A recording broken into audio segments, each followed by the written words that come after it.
श्वेता जी, जनवरी में आपने जो कहा था अग्निकांड और इसके कारण किस तरह से कोई प्रोमिनेंट व्यक्ति की मृत्यु हो सकती है, वो हमने शरद पवार के भतीजे अजित पवार की मृत्यु के रूप में हमने देखा। साथ ही आपने कहा था धर्म के क्षेत्र में बहुत ज्यादा विरोधाभास पैदा हो गया होगा, वो भी हमने देखा। ये पहली बार है इतिहास में, जब से माघ मेला का इतिहास है, पहली बार है कि कोई शंकराचार्य जी बिना गंगा स्नान के गए हैं। और साथ ही आपने कहा कि स्थिति और खराब होती जाएगी। जो जातीय विध्वंस का खेल सरकार ने रचा था, जातीय गृहयुद्ध कराना चाहती थी, उस पर कल सुप्रीम कोर्ट ने इस पर रोक लगाया है। तो पहले तो आपकी भविष्यवाणी सही हुई, उसके लिए आपको बधाई। लेकिन ये क्या दिखा रहा है? जनवरी हमारा ऐसा बीता है, फरवरी हमारा कैसा होने वाला है? जी संदीप जी, तो जैसे पिछली बार हमने देखा था, मैंने बताया था पिछले कुछ हफ्तों पहले ही बताया था कि भारत के धर्म क्षेत्र, उच्च शिक्षा, लॉ, कानून और मीडिया के क्षेत्र में कुछ उथल पुथल होने वाली है, और वो हुई उसके बाद में। तो वो उसके कहने का कारण ये था कि नवम भाव में 5 ग्रहों की युति उस समय बन रही थी। इस समय भी बनी हुई है, मकर राशि में कुछ बहुत सारे ग्रहों की बनी हुई है। और अब जो है, जैसे जैसे ग्रह आगे बढ़ेंगे अगली राशि में, अगले तो वैसे वैसे भारत के दशम भाव पर फोकस होने वाला है। तो दशम भाव जिन जिन चीजों को चिन्हित करता है, वो चीजें अब प्रभावित होंगी। ठीक है, तो वो हम यदि देखें कि हमने जैसे यूजीसी के इसमें देखा, हायर एजुकेशन का होता है नवम भाव, तो यूजीसी का कानून लाने जा रही थी सरकार जिसपे स्टे लगी है, तो उसमें कानून का बड़ा हाथ है। तो उसमें हायर एजुकेशन भी आ गया और उसमें कानून का भी आ गया, और धर्म क्षेत्र को कितनी हानि हुई वो भी हमने देखा। अब जब ये पंचग्रही युति दशम भाव में, भारत के दशम भाव में जाएगी, तो दशम भाव में हमें उथल पुथल दिखेगी ऑब्वियसली, जैसे हमें नवम भाव की चीजों में दिखी थी। तो दशम भाव, क्वेश्चन ये, दशम भाव किन चीजों को दर्शाता है?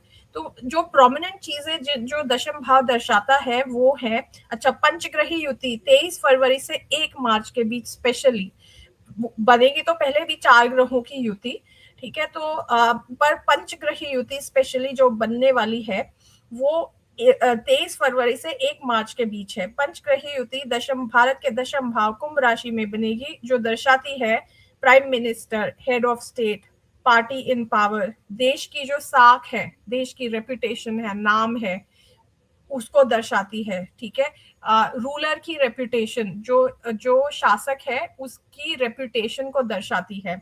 और पार्लियामेंट को दर्शाती है, politics, politicians, national AIIMS, goals and gains. ठीक है, तो जो जो देश के जो नीतियां हैं उनको दर्शाती है दशम भाव।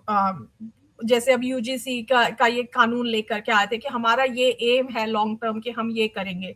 ऐसे नेताओं की साख और उनका नाम, नेताओं की प्रतिष्ठा पर यदि ये अफ्लिक्टेड है, जैसे अब 5 ग्रहों की युति, और इनफैक्ट यहाँ पे फरवरी में ग्रहण भी लगने वाला है, सूर्य ग्रहण दशम भाव पे। तो एक तरह से आप ये मान लीजिए, ये जो ग्रहण लग रहा है 5 ग्रहों की युति के साथ में, ये दशम भाव पे लग रहा है। तो ये जो चीजें मैं बता रही हूँ उन सब पे ग्रहण लग रहा है।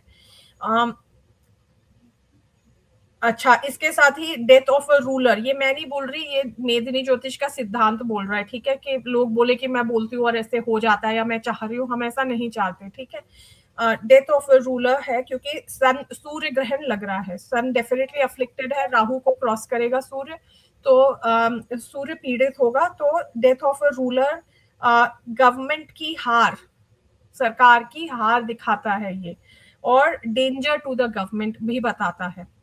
ठीक है, ये तो कब से कब तक के बीच में? ये कब से कब तक के बीच में? ये फरवरी से लेकर के मार्च मान लीजिए आप, फरवरी मार्च में ये सब कुछ होने वाला अच्छा, है ना। तो तो हाँ, मतलब गवर्नमेंट की हार और गवर्नमेंट पे खतरा, ये फरवरी मार्च, वो ये उनका दो नाम, बड़ी बातें आपने उनका कही। नाम, उनकी साख, रेपुटेशन पे रेपुटेशन धब्बा, पूरी खत्म। उनके क्योंकि ग्रहण लग रहा है तो रेपुटेशन पे धब्बा, ये सारी चीजें इस तरह की दिख रही है। तो जो इन्होंने कृत्य किए हैं, जब 5 ग्रहों की युति नवम भाव में थी, जो इन्होंने हमारे धर्माचार्यों के अगेंस्ट जो कृत्य किए हैं, इन्होंने जो हमारे मंदिर तोड़े हैं, और इन्होंने जो इतना बड़ा ऐसा कानून लेकर के आया जो देश को ही विभाजित कर देगा, वो उनका कर्मों का फल मान लीजिए। तो ये जो जो युति है वो दशम भाव में मूव करेगी, तो ये क्या करेगी? तो सरकार को ये सारे फल देगी वो। ठीक है।